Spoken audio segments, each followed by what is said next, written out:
Hello guys, welcome to Pakistani real action. तो कैसे हैं आप सब? उम्मीद है आप सब बढ़िया होंगे और मजे में होंगे। मेरा नाम है मुदस्सिर। मैं मुबशिर। सो गाइस, आज आ गई है भारत की एक साल की एक्सपोर्ट का टोटल आंकड़ा, और आंकड़े एक साल की एक्सपोर्ट पूरी दुनिया में आग लगा के रख दी है।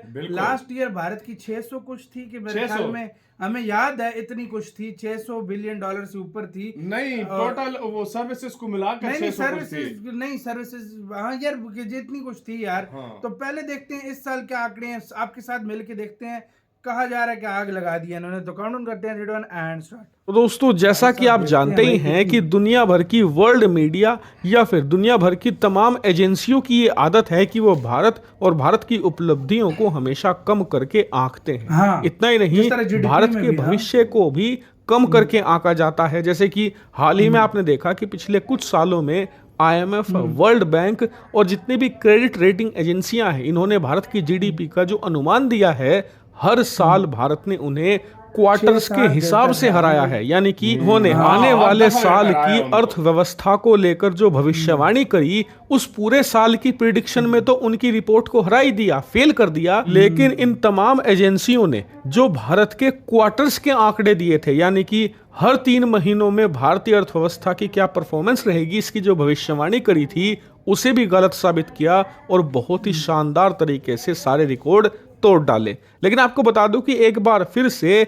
भारतीय अर्थव्यवस्था को लेकर सबसे बड़ी प्रेडिक्शन की गई है, भविष्यवाणी की गई है, और यह भविष्यवाणी है भारतीय एक्सपोर्ट्स को लेकर। यकीन मानिए, भारत एक बार फिर से इन्हें मजबूर करने जा रहा है कि अपनी जो इन्होंने भविष्यवाणी की रिपोर्ट तैयार करी है, यह इसे फाड़ कर फेंके और भारत से माफी मांगे। लेकिन उससे पहले जान लीजिए कि भविष्यवाणी है क्या और किसने करी है। तो देखिए, जापान ही नहीं, पूरे पश्चिमी देशों में one of the biggest agency है नोमुरा नाम की, और एशिया में इसका काफी नाम है। साथ ही पश्चिमी देशों में भी इसकी बहुत बड़ी साख है। इसने भारत को लेकर प्रेडिक्शन ये करी है कि पश्चिमी देशों ने चाइना +1 की रणनीति बनाई है, खासकर कि यूरोपियन देशों ने, जिसमें अमेरिका शामिल नहीं है। यूरोपियन यूनियन के 27 देशों की चाइना प्लस रणनीति ये है कि हम चाइना पर पूरी तरीके से निर्भर नहीं रहेंगे। हालांकि चाइना से संबंध भी नहीं तोड़ेंगे, लेकिन करेंगे क्या कि चाइना से निर्भरता थोड़ी कम करेंगे। अभी अगर ये 100% चीन पर निर्भर हैं, तो सिर्फ 50% निर्भरता उस पर रखी जाएगी, बाकी की 50% निर्भरता किसी और देश पर, जैसे कि वियतनाम, भारत, इंडोनेशिया। और इसी के तहत हो रहा यह है कि बहुत सारी यूरोपियन कंपनियां जो चाइना में मैन्युफैक्चरिंग करती थी, ये सारी की सारी अलग अलग देशों में जा रही हैं, और भारत इसमें सबसे बड़ा बेनिफिशियरी है। यानी कि भारत में ये सबसे ज्यादा फैक्ट्रियां और कंपनियां आ रही हैं। कि अमेरिका इस रणनीति से इत्तेफाक नहीं रखता। अमेरिका का मानना है कि ये रणनीति 100% होनी चाहिए, यानी कि चाइना पर एक सुई के लिए भी निर्भर ना रहा जाए। या तो अपने देश में फैक्ट्री लगाओ या फिर किसी और देश में शिफ्ट करो। तो खैर, इसके बारे में कभी और बात करेंगे। तो नोमुरा ने कहा है भारत को इस चाइना +1 रणनीति का बम्पर फायदा मिलने जा रहा है, और इसकी वजह से भारत के जो एक्सपोर्ट है वो आने वाले सिर्फ 6 सालों में ही डबल हो जाएंगे। अभी भारत के एक्सपोर्ट हैं $431 बिलियन, जो पिछले साल के आंकड़े हैं, क्योंकि इस साल के पूरे आंकड़े अभी आने बाकी हैं। लेकिन $431 बिलियन के एक्सपोर्ट, यानी कि सामान बनाकर हमने दुनिया के तमाम देशों को बेचे हैं।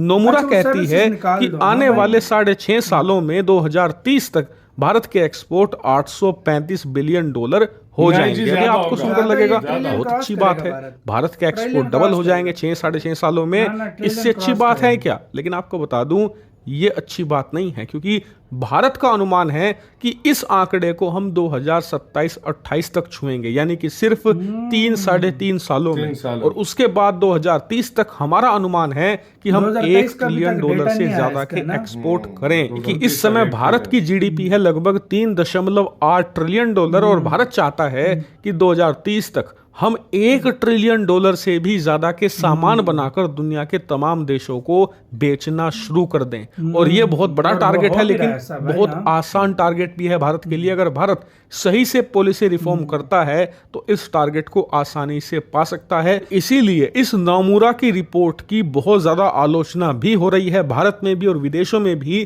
कि नोमुरा भारत को बहुत ही कम करके आंक रही हैं। और तमाम जो एजेंसियां हैं, चाहे वो अमेरिका की हो, यूरोप की हो हो या तमाम देशों की हो, सब भारत को अब भी बहुत हल्के में ले रही हैं। ये चाहती हैं कि भारत एक ताकतवर देश तो बने, लेकिन उनसे ताकतवर ना बने, बस इतना ताकतवर बन जाए कि चाइना को टक्कर देने लायक हो, लेकिन कभी इन्हें टक्कर ना दे। लेकिन जैसा कि आप जानते ही हैं कि पिछले कुछ सालों से भारत अपनी कथनी से नहीं, करनी से इन एजेंसियों को मुंह तोड़ जवाब देता आया है।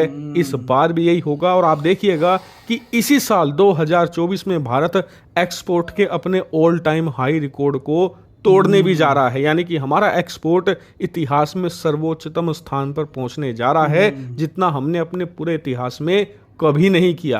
और इसीलिए आप देखेंगे कि तब यही एजेंसियां, चाहे वो नोमुरा हो, फिंच हो, S&P ग्लोबल हो या फिर IMF वर्ल्ड बैंक हो, सब अपने एस्टिमेट बदलने को मजबूर होंगे ही होंगे।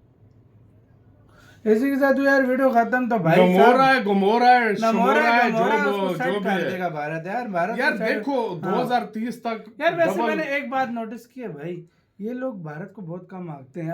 अभी 2023-24 साल के एक्सपोर्ट का आंकड़ा ये बात अगर ये आज से 2-3 साल पहले करते फिर समझ भी आती। सही बात है, सही बात। लेकिन जिस स्पीड से इंडिया जा रहा है ना, ये वाकई 2027-28 में जो है ना, जिस स्पीड से भारत जा रहा है, क्रॉस कर इसकी लेगा। गमोरा शमोरा की फट जाएगी कि ये भारत ने किया तो किया। और कुछ अभी जब आंकड़े आने वाले हैं ना, इस साल के मतलब 2023 के आंकड़े आने वाले हैं ना, तो इनको खुद पता चल जाएगा।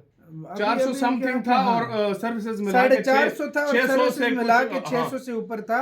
मैंने आपको बोला था। तो इस बार सर्विसेज के साथ ही मेरे ख्याल में मुझे लग रहा है कितना हो सकता है ये जो 800 होगा, 700-800 तो कहीं नहीं गया भाई। मैं कह रहा हूँ क्योंकि भारत ने इतनी ज्यादा एक्सपोर्ट किया। 700 से यार 700 से भी 750 प्लस हो, 700 से भी प्लस हो ना, बिल्कुल, तो ये बहुत बड़ी जीत है। बहुत बड़ी अचीवमेंट है। और ये जितना ये बोल रहा है, ये भारत 2-3 और वो 6 सालों की बात कर रहा है। और भारत भाई ये 2-3 सालों में ये चीज यार IMF के आंकड़े इंडिया ने ध्वस्त कर दिए। हर तरह के आंकड़े जो पूरी दुनिया में जिन्होंने दिए हैं, मूडीज जो मर्जी आंकड़े देता रहा है, उनके सारे आंकड़े ध्वस्त हुए। और इसने जो अभी आंकड़े दिए ये भी ध्वस्त होगा। और भारत क्योंकि इंडिया स्लो नहीं है, इंडिया बहुत तेजी से जा रहा है। और इतनी तेजी से इंडिया जा रहा है कि मतलब अब इंडिया को रोकना चाइना की बस की बात नहीं होगी कुछ सालों में। देखो हर चीज को टाइम लगता है, कुछ सालों में चाइना की भी बस की बात नहीं होगी। चीन भी भारत की रफ्तार को नहीं रोक सकता। बेशक तुम कुछ लोग बेशक इसको सच माने ना माने, लेकिन भारत जो है टाइम लगेगा, लेकिन बहुत ज्यादा हर चीज टाइम के साथ होती है। भारत ने तो अभी स्टार्ट किया, अभी तो स्टार्ट किया भारत की। अभी ये नई सरकार आने दो, उसके बाद आप इन्वेस्टमेंट देखना वाकई अभी लोग रोके हुए हैं कि न्यू सरकार को बस आने दो। बिल्कुल न्यू सरकार है, फिर आप लोग कल फैसला उसका भी हो जाएगा। कल से तुम्हें कल उसका भी फैसला हो जाएगा। तो आपका क्या कहना है अपने कमेंट सेक्शन में? बहुत ज्यादा गाइस कह रखिएगा तो यार।